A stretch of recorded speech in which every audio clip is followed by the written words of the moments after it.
Vandag gaan ons 'n gevlegte beeshaas pastei bak.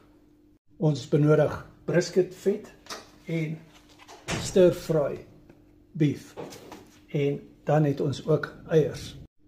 Die brisket vetstrokies is dun gesny en ons het hierdie dun reepies roerbraai beef en ons vleg dit.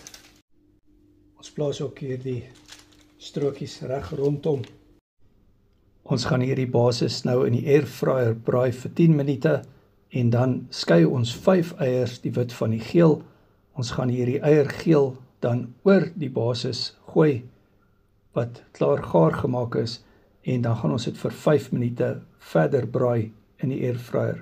Ons klop eierwit styf, ons gooi growwe pinkie malyn sout wat fyn gemaak is oor en ons skep versigtig hierdie styf geklopte eierwit bo-oor wat ons dan nog vir 'n verdere 12 minute in die airfryer braai. Heerlike gevlegte beeshaas pastei.